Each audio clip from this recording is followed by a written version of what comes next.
Okay, coaches, welcome to my YouTube channel. This week, I've been talking to some, in my opinion, the best coaches in the country.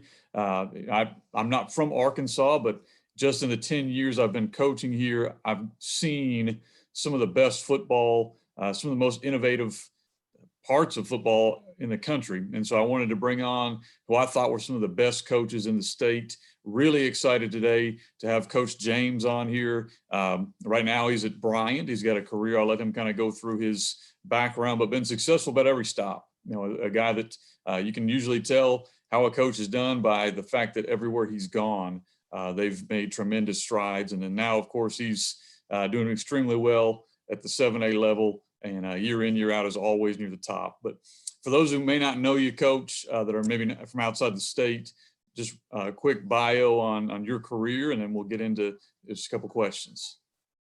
Well, thanks. I appreciate you having me on the show.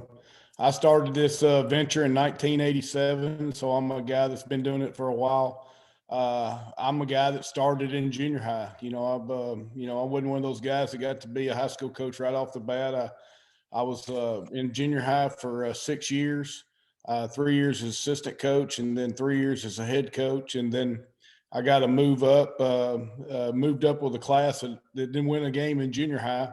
And that group ended up winning a state championship. And so, we learned a lot of things there, but I got my first head coaching job after 12 years of coaching. Went to Star City High School, and a program that had never really never won a conference championship, never won an outright conference championship. And we had some success there as well, and was able to go to the semifinals 3 out of 5 years. Had a great run there. Got the job at Camden Fairview, was there for 12 years. We won the conference championship 7 out of the 10 years we were there.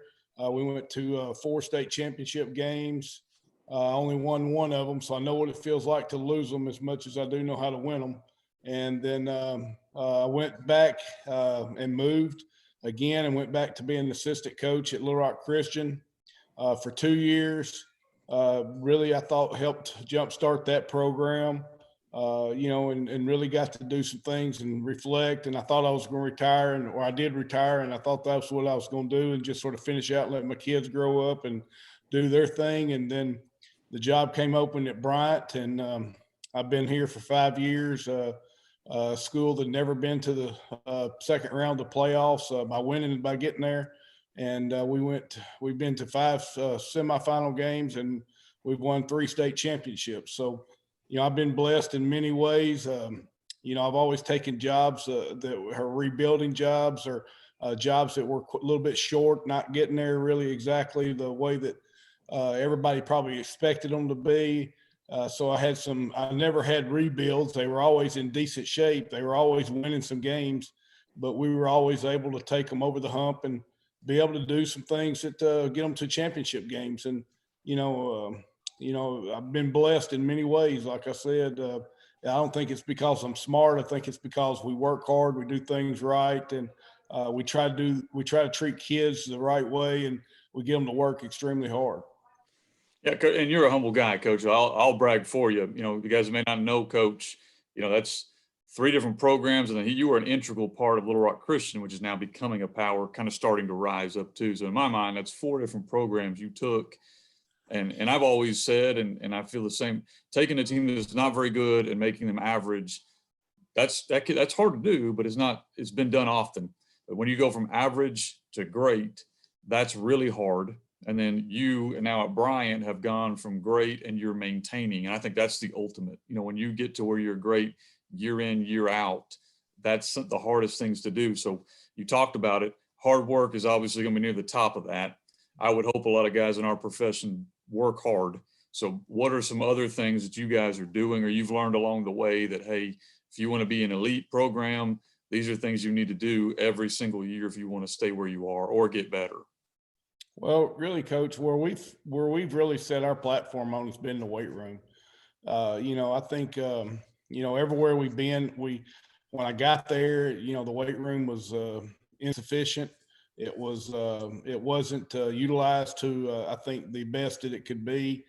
And I'm an old power lifter myself. I have a powerlifting background, and I know what strength did to me from being a subpar high school guy. Should have been a lot better from what I was in college after I got strong. So I know what it felt like from being a not a very strong high school kid to being a really strong college kid. And then when I got into college or into high school coaching, I really worked for some guys that really knew their business, and they were old power lifters or old iron heads. And, that's sort of what I've introduced every program I've been in is strength. And I can say I haven't taken a program over where we had more than 5 guys that could squat over 300 pounds.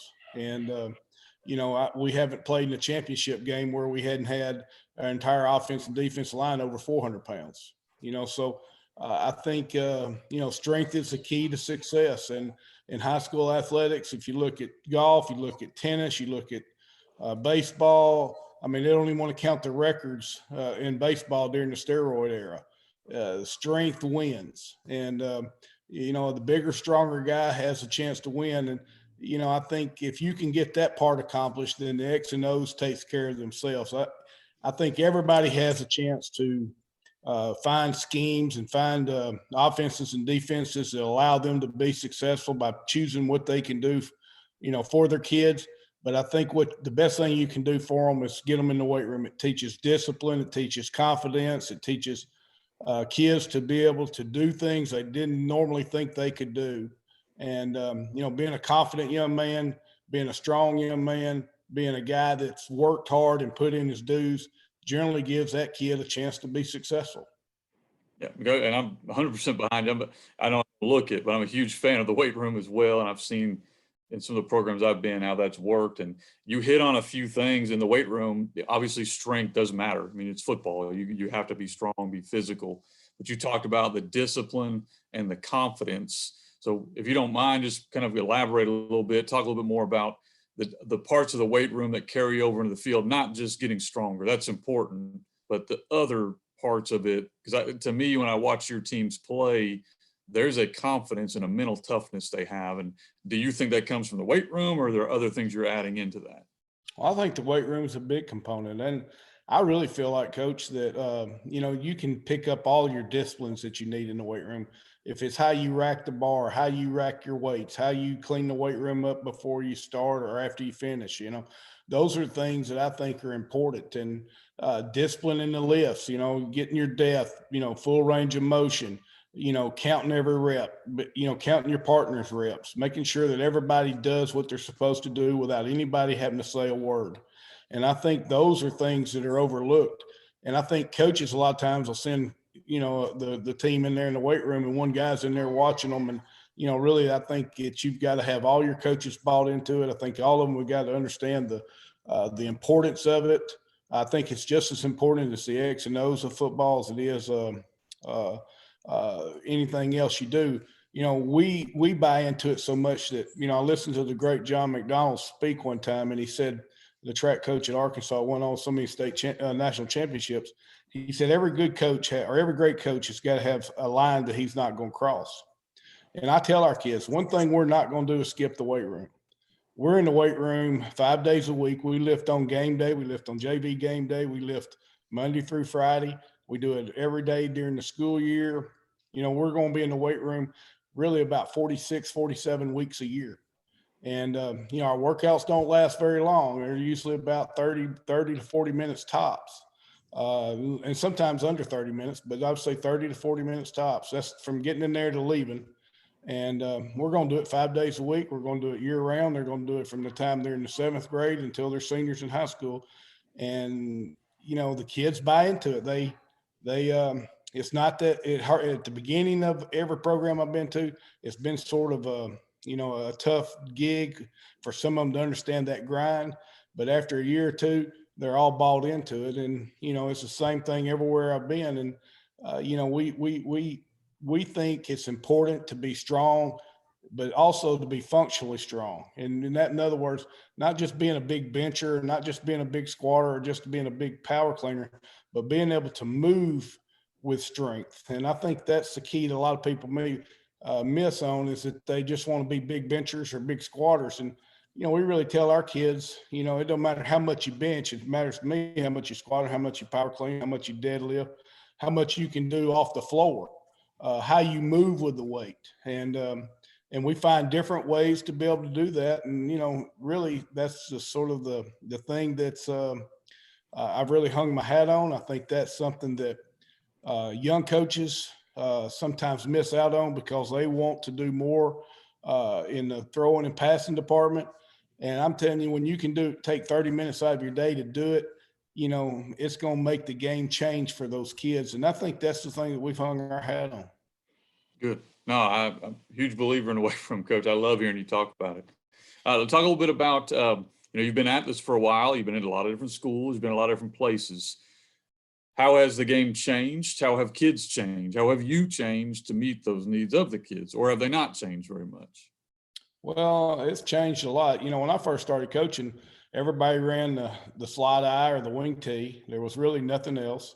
You maybe saw pro twin. You might have saw two tight ends and maybe some pro twin. That was it. Defensively, everybody ran the 5-2 monster, and that was basically it. And you saw one coverage. It was either cover 3 or man free. And it really didn't differentiate from that very much. And that was really for about 5 or 6 years of my career. And really until I saw Dave Wannstedt go to Dallas Cowboys and they put in the 4-3 defense was the first time that I ever really got to see even front defenses and in a cover 2 look. And, we just didn't see that stuff. And now the way the game's changed, you got so many teams in the spread or different versions of the spread or different versions of the wing tee. And, I think what coaches are doing now are finding ways that their kids can be successful. Back then, I think you just had to have a tailback. And if you had a fullback, it was a plus. And if you could run the football 40 times a game, they did it. And then the game has changed from that standpoint. Now you have to be able to, cover the field. You have to be great defensively and offensively, 50 yards wide and 50 yards deep. And from that standpoint, it's changed the game a lot. And I feel like that there's guys that maybe try to do too much nowadays versus back in the old days. I think because they try to do what everybody else is doing instead of what their kids can do. And I think the key to most young coaches out there is do what your kids can do. Don't worry about how you win, worry about winning and what their kids can be successful in. And, a lot of teams, I see a lot of teams in the spread offense and they can't throw and they can't catch, and they end up running the football. And so, would that be better under center? I don't know. It was when they were doing it, but it changes the game. And I think that you've got to figure out what your quarterbacks can do, what your receivers can do, what your offensive linemen can do, and then put the best scheme in because there's plenty of them out there that guys do to be able to be successful at. And, at one point in my career, all you saw was wing tee, dead tee or eye. And now you see spread every single week. And then when you see somebody in the dead tee or the wing tee, it's like foreign language to the kids. So it's really gone full circle, to be honest with you, from the time I started. And defenses now play more man than I've ever seen in my life. And, it's because it's easier to teach those guys to do those things against everything they're going to see week in and week out. And, I think it's made defensive back play more important. It's made defensive back play better. I think that you see guys really trying to work on that. Used to, when I first started coaching, you put the school board members at corner and hope that they didn't throw over there that way. And, that has changed a lot. So I feel like it's the game has changed for the better. I think that guys have really, done their homework. And, I think high school coaches are evolving the game. I think that's the pro guys and college guys get a hold of all this tape and it sort of, seems like it transpires there, but it's high school coaches that are sending those tapes to those guys that are really transgendering the game. Yeah. And you're kind of leading into my next thing was, you've had an opportunity, which is really neat. I love it when Arkansas schools go outside the state and play somebody. It may not have been maybe because nobody wants to play you, but the fact that you guys went out, and I know you went against a big school this year, and so you've got to see, how, some of the other elite programs, and Arkansas seems to hold their own weight when we go outside and play these teams. So what is your, opinion of how the game has evolved in the state of Arkansas? Coming from an outsider, I'm from Alabama. So coming from an outsider, I was shocked with how good it was when I came in, and it's continued, it seems like, to get better. But you've had the experience now to go play teams in Texas or see other teams across the nation. What is your opinion about Arkansas football is moving? Well, I think Arkansas football is well coached leagues. I think that the Arkansas high school coaches do a good job of teaching and networking and doing some things that allow them to be successful. Our border teams have done very well of going out and playing teams and like that. And I think really Arkansas is a very under recruited state as much as anything else. Well, I think we have good players here, and I think development. I hadn't talked a lot about that, but I think development is probably very, very important. And I think that the Arkansas high school coaches do a great job of developing kids to be able to play. I think you see a lot of guys who aren't highly recruited end up being really good high school or college players out of Arkansas. And, I see a lot of guys that even the University of Arkansas misses, and they go on to have great careers at other schools. And I think that's good and healthy for our programs. I think that's healthy for our state. And, I don't think every kid is playing high school football just to be a college player, but, for those who do want to do it, I think it's important that, that it is well recruited. I think it's important that, that you have good coaches that do the things it takes for the teams to be successful and be able to showcase their talents and the team's talents. And I really think Arkansas high school coaches, I think the facilities are really second to none. When I first started, I mean, it was, wooden bleachers and wood light poles. And, everywhere you go now, they got indoor facilities, they got turf fields, they've got illuminated lights that, can see, I guess you can see it from the moon. And, I think it's the quality of football, the administration, the parental support, and what the communities want have really made big strides to catch up and move forward with really a good program in athletics. And football sort of the key kingpin for all that. And I think that with administrations, coaches, parents, and communities have done a tremendous job of bringing football to a higher level in Arkansas. Yeah, absolutely. I would agree. Just in my short span in this state, it's been very, very good. Coach, you've been around for a while. You've coached at multiple places. You've even been in the private schools for a little bit. Younger coach. My last question is going to be letting you kind of give advice to younger coaches, but this one's a little more specific. So, if you're talking to a coach and he says, what is the best part about coaching, or what is the toughest part about coaching? What are you telling that guy? Well, I think the toughest part about coaching is the things that you do outside of the game night. And I think, the other 6 days of coaching is tough. It's tough being away from your family, spending the hours it takes to process through a week of football, or even an off season of football, or a summer of football. Football's a year round sport now. And, I think the guys that study the game, guys who work at trying to develop a sense of what it takes to have a program that's worth having, I think spends a lot of hours away from your family. And I think that's something that young guys don't understand. And I think I have a son that's into coaching, his first or second year in coaching. And, the most advice I give him is study and watch film. Used to, you had to get the fields ready. You had to paint the fields. You had to do, mow the fields and do all that stuff. And now time can be spent on studying film and developing the relationships with your kids and understanding what's going on with them and relationships with parents. And, our mamas do a tremendous job with these guys a lot of times, because dad's out working and the kid comes home, he's frustrated. First thing he does, goes to his mom and says, "Hey, it's a bad day at practice." Mom has to be able to put the pieces together for him to come back to practice. And, a good coach has got to know when to hang up the whistle. He's got to be able say, I'll coach this kid hard today. Your staff has got to have philosophy that he don't get off the field or he don't get in the dressing room unless somebody cleans up the mess. And, I'm big on that. I'm big on what that kid feels like, what that kid thinks his worth, his self-worth.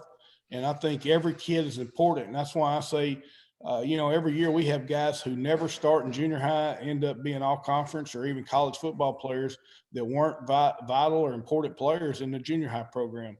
And I think junior high coaches have got to understand the role that they are in, that this is important as being a great high school coach. And, I can sit here and say, I was in the junior high football for 6 years, and I was in seventh grade football for 25 years. So I understand the process it takes to be from seventh grader all the way to being to a high school player. And you have to be able to understand that as a young coach and process the things it takes to be successful on and off the field for those guys to have a chance to be successful. Good, good. No, I agree. I mean, I've got a young kid in seventh grade, and before I turn around, he'll be like yours. He'll be up there with me, and it moves by quickly. So it definitely hits home for me. All right, last one I've got for you, Coach, is I'm hoping there'll be a lot of guys watching this that are in the coaching world. They want to be. They look up to you. They look up to the guys that have done so well in our state. What is your advice? I mean, you kind of mentioned already about watching film. What are some other things you might want to know this before you get in our profession? Well, I think, study the game, understand, give yourself a 5 or 10 year plan. I think a lot of times guys are want to go too fast. They want to be head coaches or want to be coordinators right out of college. And, they don't understand the process. And I think the seasoned coach, nowadays is not there because he's getting burned out. And I think you're getting guys that are coming out of college and they want to be coordinators day one. And I think, sometimes these guys are in just a little bit too big a hurry. I'm a firm believer that you got to be a great defensive football team if you're going to still win. And, not many people believe that anymore. Most people want to have great offense. That's what sells the tickets. But, we still put our best players on defense. I tell our coaches, I want the best quarterback, the best tailback, and the best receiver. Everybody else goes to defense first. And so, we have 150 kids on our team, and there's only 3 kids that they can't get. And it's whoever our best quarterback is, who our best tailback is, and who our best receiver is.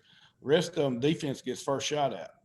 And I started that since the first day I was coach. That's what our coach told us. And, at the end of the day, it's still blocking and tackling and playing great defense. If they can't score, you can't win, and I think there's a lot of merit to that. And I think that, young coaches think they can win with offense and it looks good and all that stuff. And a lot of times their offense is beating their defense.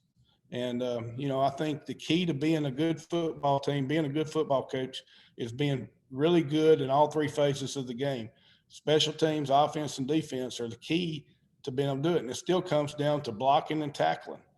Throwing and catching and all that stuff is good and fine, but you still got to be able to block and tackle. You still got to be sound on defense, and you still got to be able for your offense not to beat your defense. If you can go out there and outscore everybody, that's great. You can sell books and you can do all this stuff, but when you play teams, you look at teams that go to the playoffs and they're 10-1 and 11-2 and 13-1 or whatever. And I've had those myself.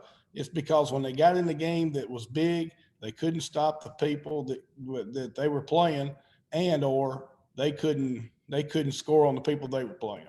And I think those are the things that you got to understand is that you take your time, you do what you're supposed to do, you do it the way you're supposed to do it, and you ask your kids to understand a philosophy, a mentality, a way of life that is in your program, adapt to that, and get them to buy into it, and then the rest of it takes care of itself. Well, Coach, I appreciate it. Great words of wisdom. If you're a younger coach who's watching this, and Coach, they wanted to reach out to you or shoot you an email, or what would be a way they might be able to get in touch with you, just to the easiest way? Well, my email is bwjames@bryantschools.org. And, if anybody wants to reach me on a cell phone, they can leave a message. And a lot of times I don't answer it, but it's my cell phone number is 870-818-0050. shoot me a text or leave me a voicemail, and I'll get back with you. But I hope I can help somebody. I hope I did help somebody. But my philosophies have been the same really for 33 years. It was the same things that my coaches taught me when I first became a coach. It was the things that my coaches taught me when I was a high school player and college player. And it hasn't changed. The game has not changed that much. The game, people are changing the game, but the game is still about blocking and tackling, running and throwing and catching the football, and getting your kids to play hard, be sound, and do and stay healthy. And I think those are the things that and know your kids. Those are the fundamentals of, I think, any great program. I appreciate your time, and thank you so much for spending a little bit of time with us here. And uh, guys, make sure if you do have some questions, you want to learn from one of the best, Coach James is definitely that guy.